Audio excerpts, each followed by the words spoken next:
Allô et bienvenue à cette deuxième saison de Manger les riches. Je suis excité, Colin. Oui, moi aussi, j'ai vraiment hâte. Ça va être le fun.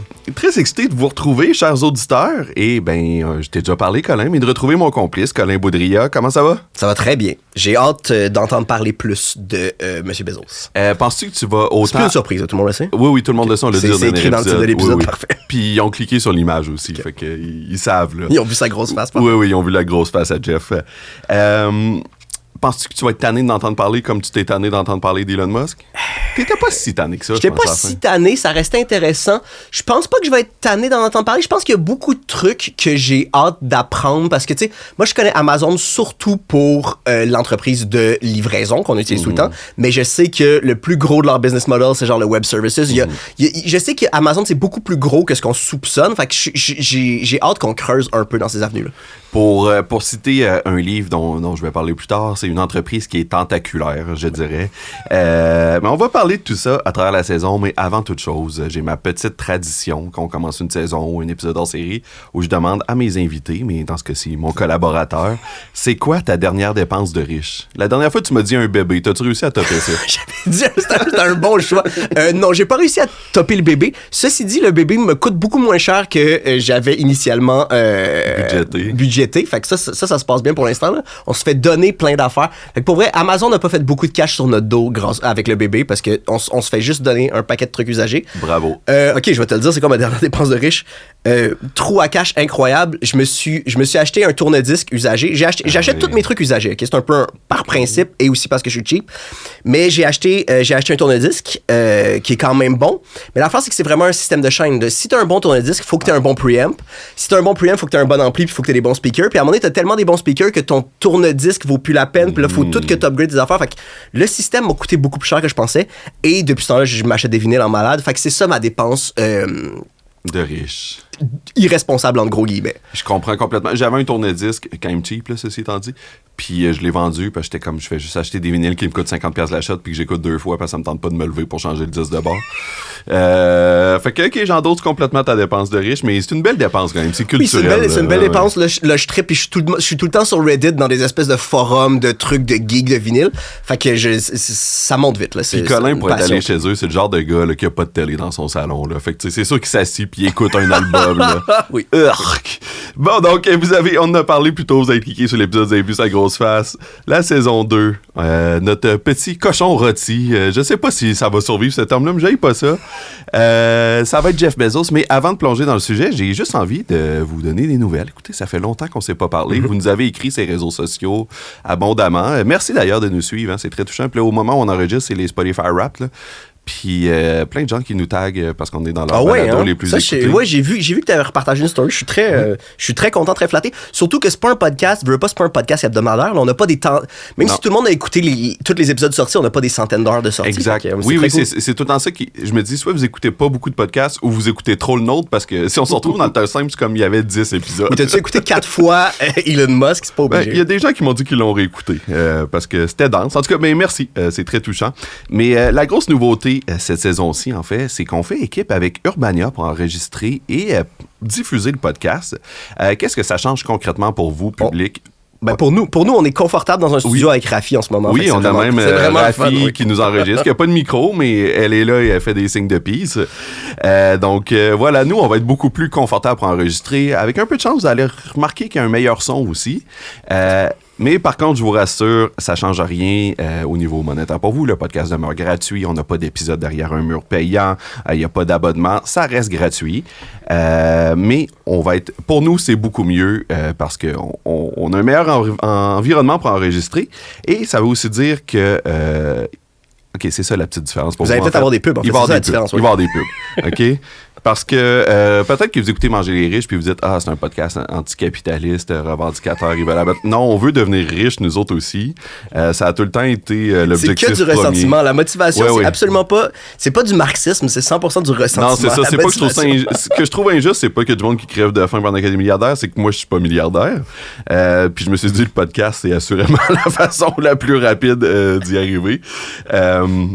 Tu sais, Colin puis moi, on se promène en communauté, là. Je veux dire, pour des podcasteurs de notre stature, me semble que c'est gênant, là. Tu sais, je sais pas, limousine, me semble, ça serait le minimum. Mais non, évidemment, c'est ça. Il va y avoir un peu de publicité.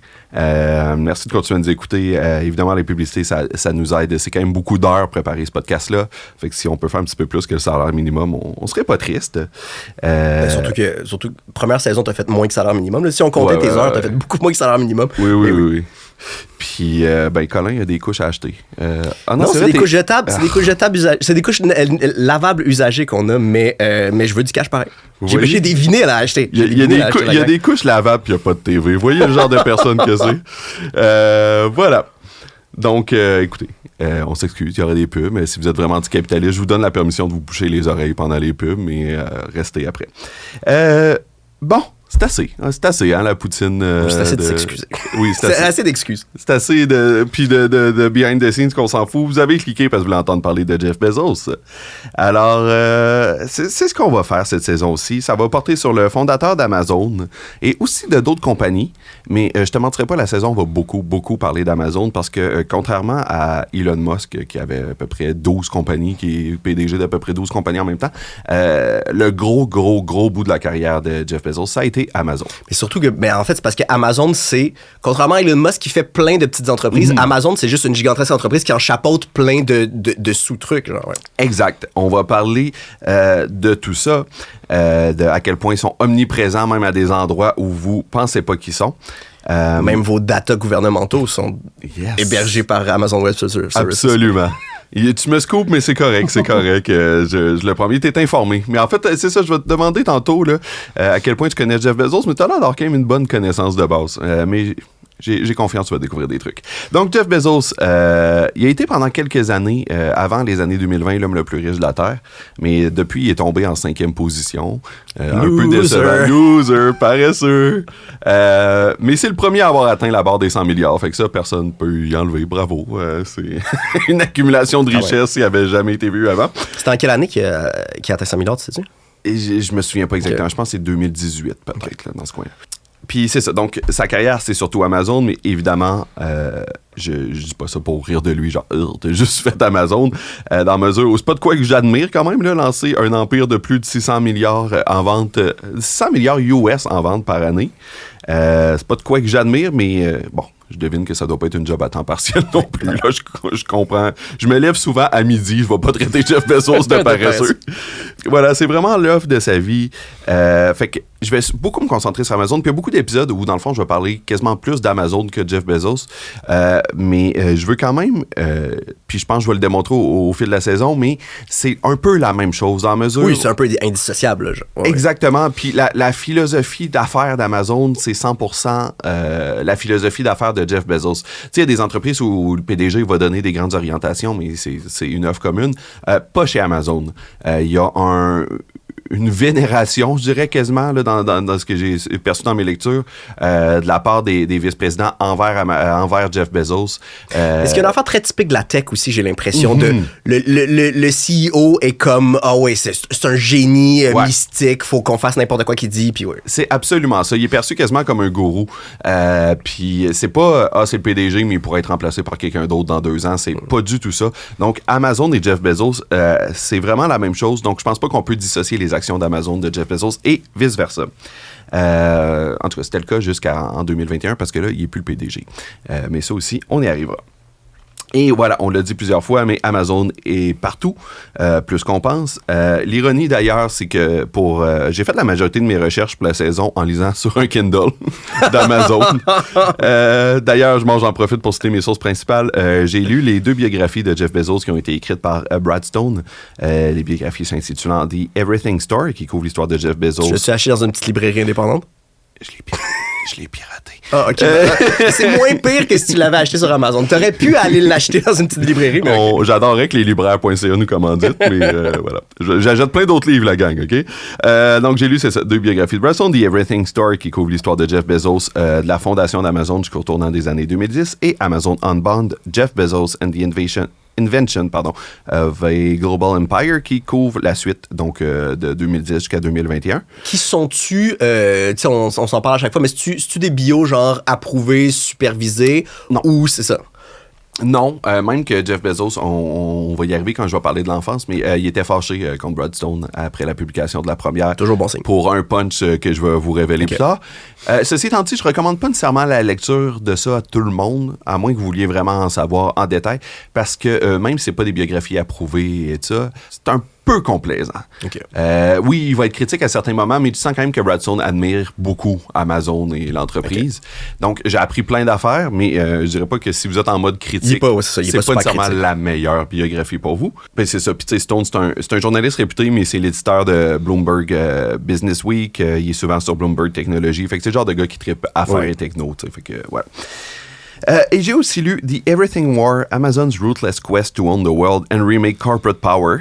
Un bon titre de Dana Mattioli, un livre de 2024. C'est un long titre pour un gars du bas du fleuve, hein? Un long titre en anglais pour un gars du bas du fleuve. C'était pas si pire. C'est un livre de 2024 vraiment plus critique des stratégies d'affaires d'Amazon. D'ailleurs, Mattioli a été finaliste au prix Pulitzer pour sa couverture d'Amazon en 2020 avec son équipe. Puis elle l'a remporté en 2025 le Pulitzer pour sa couverture d'Elon Musk. Mais là, on parle plus d'Elon Musk. C'est fini, c'est fini. Je dis des mensonges, on va en parler quand même vraiment souvent parce que Jeff Bezos et Elon Musk ont quand même une petite rivalité. Puis, ironiquement, le livre super critique de Mattioli sur Amazon, en ce moment, il est disponible à 99 cents sur Amazon en format audio avec Audible.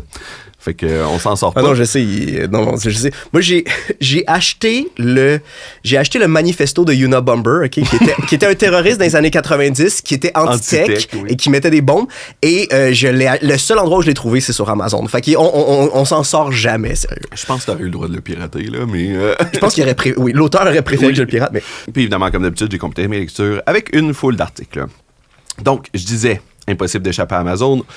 Au début de l'année, avec l'élection de Donald Trump et le rapprochement entre Trump et les broligarques, j'ai décidé, moi, personnellement, d'essayer de boycotter Amazon autant que possible. J'imagine que c'était pas ton cas, mais moi, jusqu'à récemment, j'achetais quand même beaucoup sur Amazon. Moi, j'ai eu Prime jusqu'à il y a 2 ans. OK. Et j'ai dû faire quelques achats ponctuels depuis que j'ai plus Prime parce que il y a une couple d'affaires, que tu trouves surtout pas, des petites niaiseries de genre des adaptateurs de trucs, il y a des trucs que je trouve nulle part ailleurs des fois. Mais je le fais tout le temps en me flagellant dans le dos. Je comprends. Mais moi, je suis pas fier tant qu'à se flageller. T'sais. Je me rappelle, il y a 1 an ou 2, de m'être fait livrer un sac de jujubes par Amazon.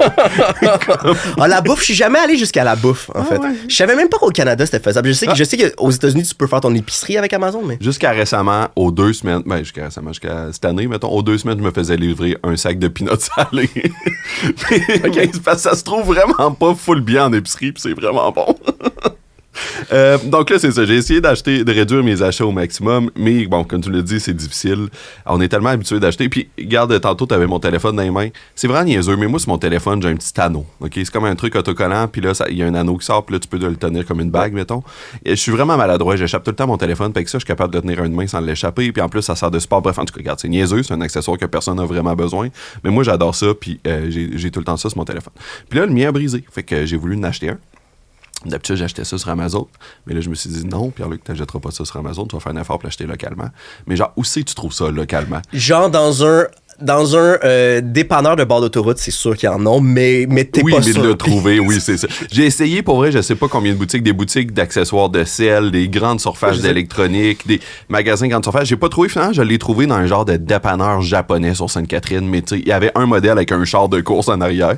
Fait que j'ai l'air d'avoir un téléphone d'enfant de 6 ans en ce moment. Il y a un gros char de course en arrière sur mon téléphone. Que eux, peut-être, se sont fait livrer en gros par Amazon aussi, là, mais ceci dit, t'as fait ton effort, c'est correct. Absolument possible, mais oui, c'est ça. Fait que pour un cossin qui coûte pour vrai 4$, ça m'a pris des heures de recherche et de déplacement. Genre, ça m'a coûté juste 7$ de métro me rendre au dépanneur japonais pour aller acheter un truc à 4$. Puis, tu sais, ça, c'est parce que j'habite à Montréal.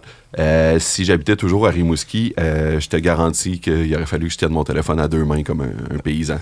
Et même si on n'achète pas sur Amazon, c'est difficile de les éviter.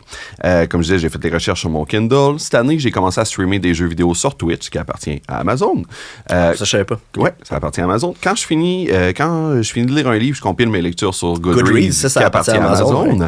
J'ai un serveur Plex chez nous, on se met des films avec des Qui est excellent amis. pour pirater des séries, d'ailleurs. Ouais, moi, c'est 100%. Si vous voulez pirater... OK, vous avez le droit d'utiliser Plex, mais faites-le pour pirater des séries qui sont sur Prime. Au moins pour que ça se comporte. Non, moi, c'est 100% légal. Plex, mais Plex, ça appartient à Amazon? Plex n'appartient pas à Amazon. Sauf que quand tu fais pause, tu vois les acteurs et les infos s'afficher et les données sont tirées de IMDb, qui appartient à Amazon. Okay. Je passe beaucoup de temps sur Reddit, hébergé par Amazon. Si tu écoutes du streaming légal, Netflix est hébergé par Amazon. Ah ouais? Ouais. C'est fou ça. OK, fait que même les autres plateformes, si genre j'étais... Parce que de toute façon, ultimement, Netflix, c'est pas tant mieux, là, mais ce que je veux dire, c'est que si je voulais vraiment boycotter 100% Amazon, techniquement, il faudrait même pas que j'utilise Netflix. Je pourrais même pas que j'utilise une autre plateforme de streaming. Okay. Exact. Puis d'ailleurs, si t'écoutes sur Netflix un film comme Red One avec The Rock et Ryan Reynolds, c'est un film qui a été produit par MGM, ou le documentaire sur Céline Dion, ça a été produit par MGM, qui a été acheté en 2022 par Amazon. Et même si tu veux streamer... C'est un truc super technique, mais pourquoi les films qui ont eux-mêmes produits sont pas hébergés sur Prime? Moi, je pense que la production a déjà commencé avant 2022, là, ça c'est mon guess. Et si tu veux, même si tu décides d'écouter du streaming québécois, d'être un bon citoyen, d'écouter la culture québécoise, il y a une bonne partie du site de Télé-Québec qui est hébergé par Amazon.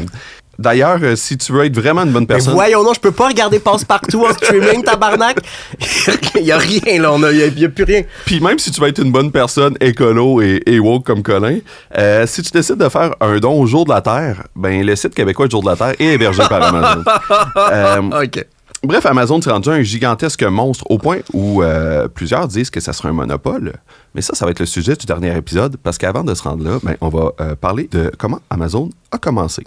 Puis attends, je fais un jump forward un peu, mais est-ce que Amazon Web Services, là, AWS, est-ce qu'ils ont comme des vraiment bons prix, ou tu sais pourquoi? Parce que c'est ça, surtout genre Télé-Québec qui doit pas avoir des fonds de fou pour son hébergement. C'est ça, vraiment parce qu'il y a moins des deals, genre. C'est vraiment moins cher, puis en tout cas, on va en parler plus tard, mais c'est vraiment moins cher. Puis une des raisons pourquoi Télé-Québec héberge son site, c'est qu'ils ont perdu beaucoup de leurs serveurs dans les inondations. Oui, c'est vrai, ça, je me rappelle. Quand genre les égouts ont explosé en avant de leur bureau, là. Ils ont perdu beaucoup de serveurs, fait qu'ils ont été obligés de migrer rapidement, puis Amazon offrait parce qu'avant, il y avait leur propre serveur. Ben, en partie, là, avant, c'était de la souveraineté web québécoise, mais merde. Okay, et là, c'était pas cher et flexible.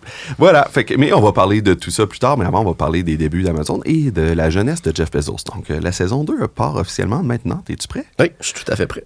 Donc, la jeunesse de notre bon Jeff Bezos. Jeff Bezos est né le 12 janvier 1964. Son vrai nom, c'est Jeffrey Preston Jorgensen. Donc, OK. Ouais, non, il n'est pas né Bezos, il est né Jorgensen. Je vais t'expliquer ça dans 2 secondes. Il est né à Albuquerque, au Nouveau-Mexique. Comme quoi, Walter White n'est pas le seul chauve diabolique à être sorti de cette ville-là. Sa mère s'appelle Jacqueline Guise. Honnêtement, j'aurais dû faire mes recherches avant. Je ne sais pas si ça se prononce Guise ou Guisé. Guise. En tout cas, G-I-S-E. Okay. On va dire Guise, mais peut-être que c'est pas ça. Donc, sa mère, Jacqueline, est tombée enceinte de lui à 17 ans, alors qu'elle était encore étudiante à l'école secondaire ou au lycée, pour nos auditeurs européens. Belle plug. Merci. Le père, c'était son amoureux de l'époque, Ted Jorgensen, un gars de 19 ans, dont la famille a des origines danoises. Ils se sont mariés en 1963, même si Jacqueline était mineure, quand ils ont su qu'elle était enceinte. Puis d'ailleurs, ça témoigne juste de l'époque, là. C'est pas de la faute aux parents, à Jeff. Mais son école secondaire a manqué pas la laisser graduer. Parce que c'était déshonorable qu'elle soit enceinte en étant mineure avant le mariage. Il pense, ah oui, on va l'aider en lui donnant pas son diplôme d'études secondaires quand elle atteint un enfant. Oui. Puis ils ont fini par accepter, mais le deal, c'est qu'elle avait pas le droit de socialiser avec les autres filles. Oui, parce que c'était une mauvaise influence. Faut pas qu'elle les corrompe. Ouais. Exact. Bon, ça parle pas de Jeff Bezos. Mais c'est quoi, c'est les années 60? C'est pas si vieux, 60, en plus? 63 qui est ton... Mais le problème pour Jackie et bébé Jeff, parce qu'évidemment, son premier enfant, c'est le plus vieux de la famille, Jeff Bezos, c'est que Ted était pas prêt à être père, mais genre pas pantoute, parce qu'il y avait une grande passion. Je me fais rire déjà. Tiens, toi, ben, t'es pas prêt. La grande passion de Ted, c'était l'unicycle. OK. Fait qu'il a abandonné.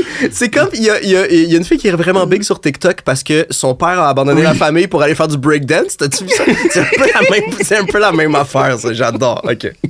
Oui. Il fait du breakdance puis il est commandité par le Bitcoin. Fait que le père à Jeff, lui, était passionné d'unicycle, mais genre une vraie passion, comme il a fondé le plus grand club d'unicycle aux États-Unis. Une passion dévorante. Oui.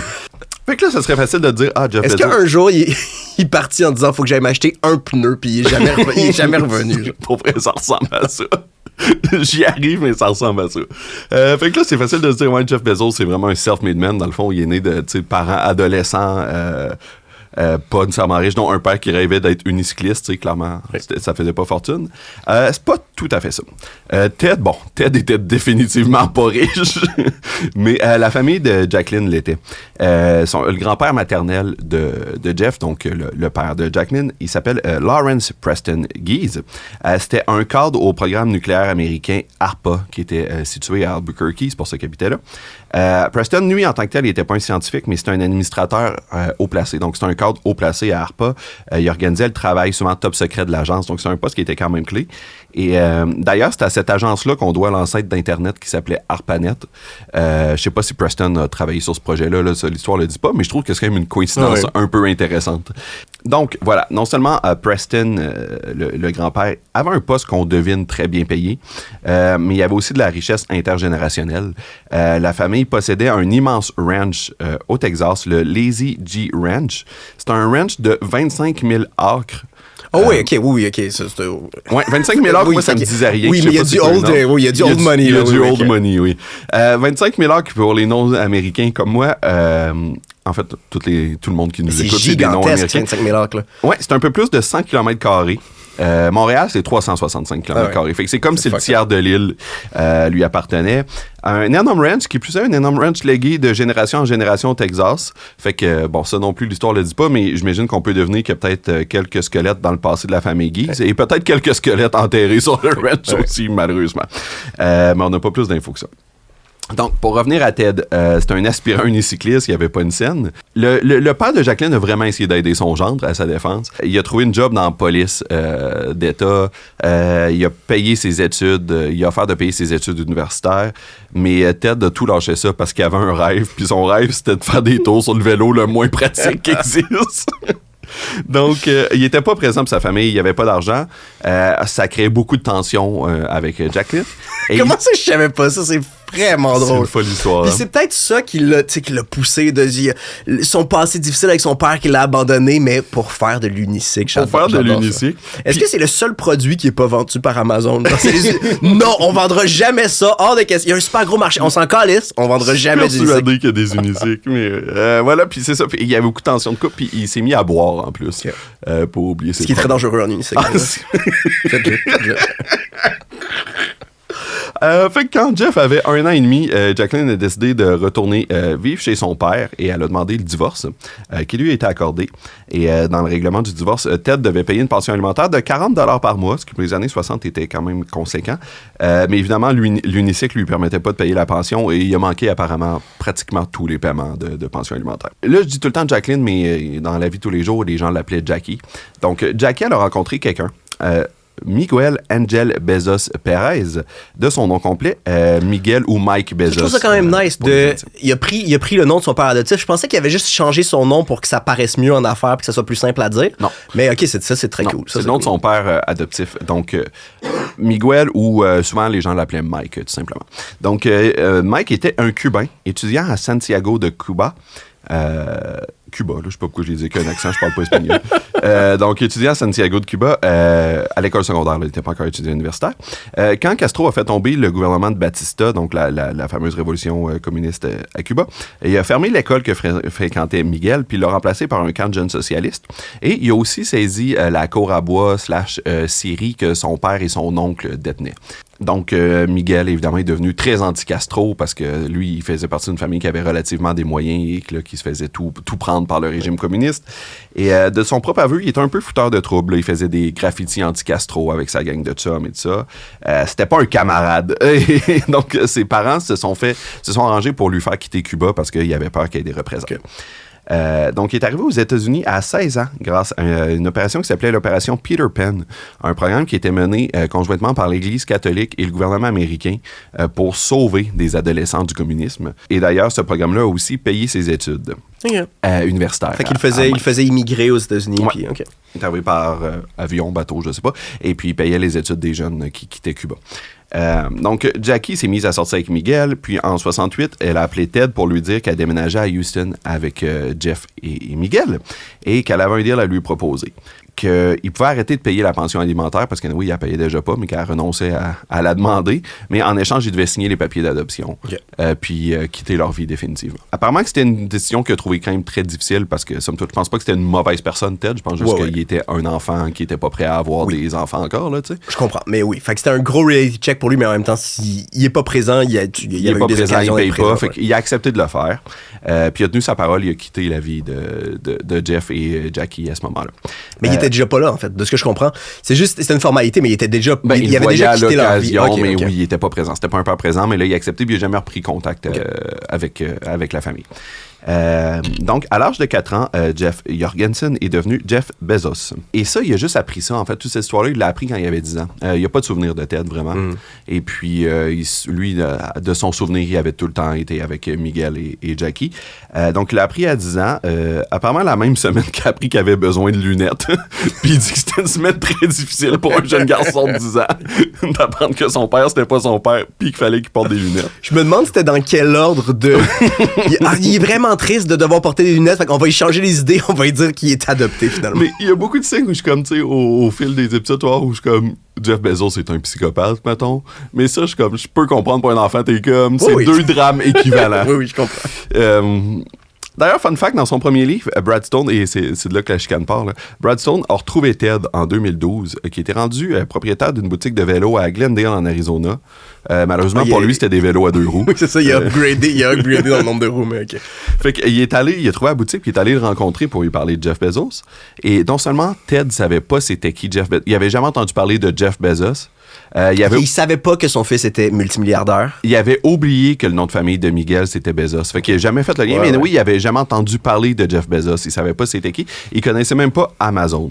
Bref, quand le journaliste a débarqué là pour dire ça, il était fourré raide. Oui. Puis est-ce que... OK, mais ça je peux comprendre qu'après, Bezos était fâché que ce journaliste-là ait fait ça, parce qu'il est vraiment allé fouiller dans des histoires de famille de passé, mais est-ce que quand il a su que son fils biologique était multimilliardaire, il a essayé de reprendre contact ou toujours pas? Je pense qu'ils ont pris contact, mais je pense pas que c'était une question d'avoir de l'argent. C'était pas une affaire pour t'aider. Je sais pas qui a appelé qui, en fait, de ce que je sais, mais Jeff Bezos, il était vraiment fâché contre Brad Stone parce qu'il trouvait que c'était une grave intrusion dans sa vie privée. C'est effectivement un peu indiscret, mais que je peux comprendre jusqu'à un certain degré. Fait qu'ils sont parlé un peu, mais ils sont pas devenus super proches, puis... Ted est mort en 2015. Fait qu'aussi, il restait juste 3 ans à vivre. Je devine que j'ai été malade dans les dernières années de sa vie un peu. Fait que, ils ont pas développé une grande relation. De toute façon, pour Jeff, là, c'est assez clair. Son père, c'est Mike. Puis Mike a eu une grosse influence sur lui. D'ailleurs, il dit lui-même qu'il n'hésitait pas à partager ses opinions politiques à voix haute à la maison, qu'il parlait beaucoup de politique et que son expérience à Cuba l'avait rendu très anti-autorité. Il dit lui-même, qu'il n'est pas nécessairement spécialement ni à gauche ni à droite, mais qu'il est définitivement libertarien. Donc, ce qui est super à droite. Mais OK, parfait. Oui, ce qui est... Je comprends. On est à la même place, je comprends ce qu'il essaye de justifier, mais oui, OK. Puis d'ailleurs, en tout cas, il y a quand même de quoi... Je suis ni à gauche ni à droite, je suis juste vraiment à droite. Oui, exact. Mais bon, dans sa tête, il n'est pas à droite. Puis c'est quand même une bonne ironie dans la mesure où le gouvernement a payé pour son déplacement, sa relocalisation et ses études, et il est quand même contre les mesures sociales, mais ça, c'est une autre histoire. C'est pas le premier libertarien à pas reconnaître les privilèges que la société lui apporte.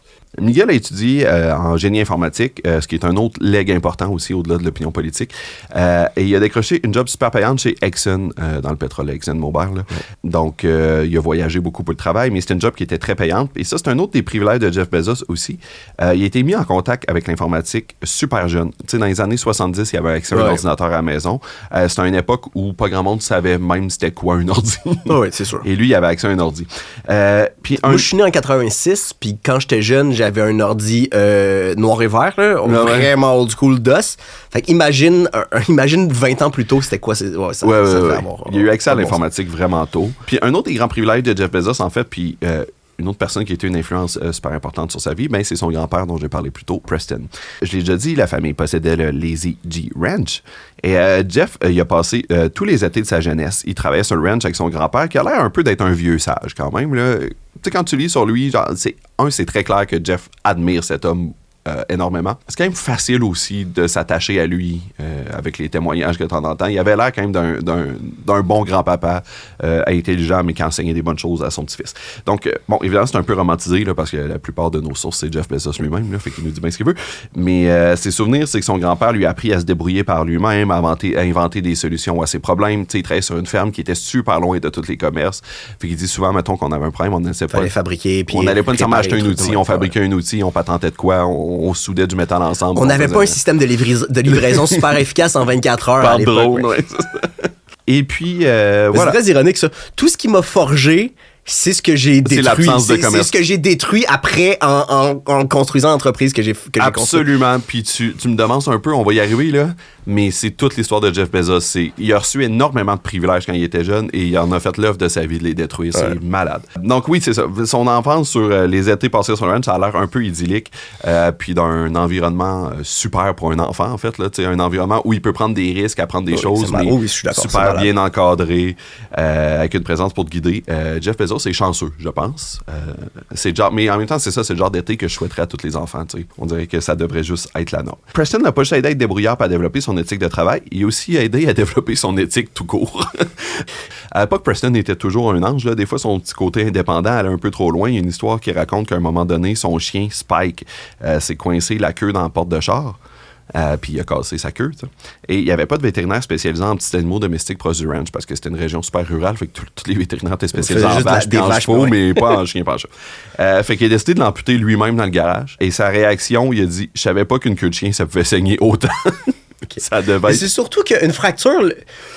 Quand t'as une fracture, la seule option, c'est pas l'amputation. Là, t'aurais pu genre taper un bout de bois dessus ou je sais pas, ben ok. Ben ça, un vétérinaire aurait pu dire ça, mais il n'est pas allé voir un vétérinaire. Mais voilà, il a appris aussi un peu la compassion. Il y a une anecdote qui m'a fait rire dans le livre de Brad Stone. Apparemment que déjà enfant, Bezos était obsédé par les données. Puis cette anecdote-là, en passant, c'est dans le livre de Brad Stone, mais j'ai trouvé la source. C'est Jeff Bezos lui-même qui la raconte. Là, fait que c'est vraiment une source de première main. Là. Donc, c'est ça. Bezos était un enfant déjà obsédé par les données. Sa grand-mère fumait, puis ça le dérangeait beaucoup. L'histoire normale, tu sais, qu'on entend souvent, c'est le petit-fils qui va voir sa grand-mère qui fait « Grand-maman, arrête de fumer, je veux te garder longtemps. » Puis là, la grand-mère trouve ça bien touchant, puis arrête. Jeff, 10 ans, a eu un autre angle d'approche.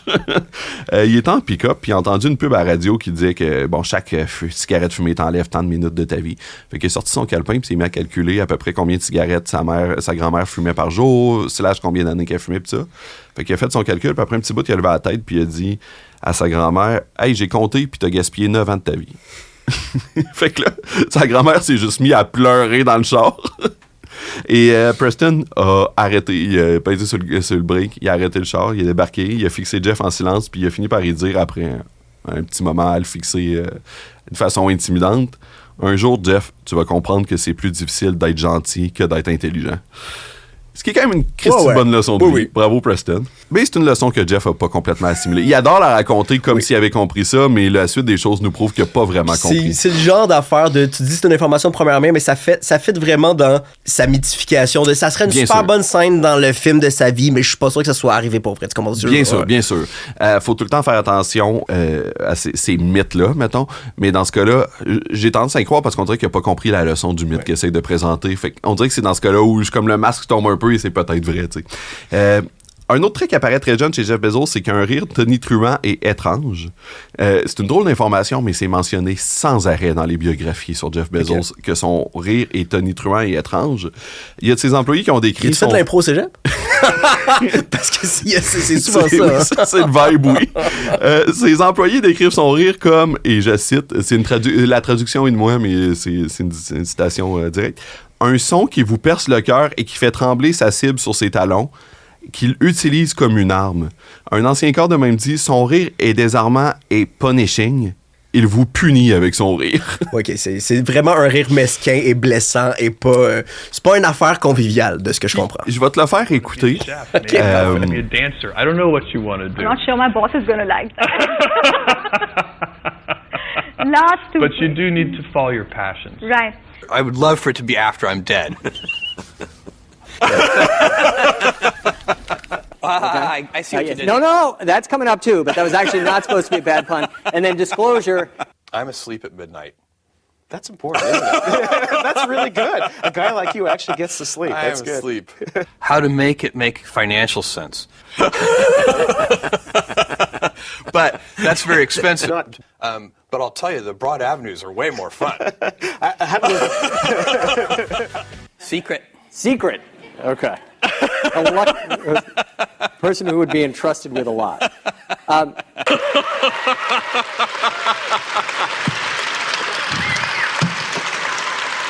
Mais c'est moins marquant que la description, je dirais, honnêtement. Ben, je me suis dit, faites la même réflexion, mais après ça, quand tu regardes vraiment, c'est juste que son rire, il sort à des drôles de places. Oui, puis je pense que c'est ça qui est déstabilisant. C'est le awkwardness de... Oui, c'est ça, exact. Fait à l'audio, tu sais, je vais en mettre des rires, mais vous allez peut-être pas comprendre à quel point c'est weird, parce que ça sonne pas si bizarre que ça. Mais je vous dis, allez voir des compilations sur YouTube, puis à un moment donné, vous comprenez, il rit à des drôles de places, puis il déstabilise le monde qui est devant lui. En fait, je trouve qu'il rit un peu... je n'ai écouté beaucoup de vidéos de Jeff Bezos qui rit. Et il rit un peu, je trouve, des fois, comme un robot qui essaie de se faire passer comme un humain, qui fait que c'est le moment de rire. Oui, je comprends. Voilà. Et il y a une anecdote dans le livre de Stone où sa mère raconte qu'elle l'a envoyé au cinéma avec son petit frère et sa petite sœur. Il y a 2 frères et sœurs. Et qui revenait super gêné du cinéma parce que Jeff avait ri trop fort puis s'enterrait le film. Mais sinon, apparemment, Jeff Bezos est un enfant très intelligent. Puis normalement, on en parlait tantôt, je prendrais ça avec des pincettes, là, parce que souvent qu'on apprend des informations sur la jeunesse des milliardaires, ça vient d'eux-mêmes ou de leurs proches qui sont en admiration devant eux. Et ça contribue plus à bâtir un mythe autour d'eux qu'à vraiment faire un récit biographique. On regarde beaucoup ça aussi avec du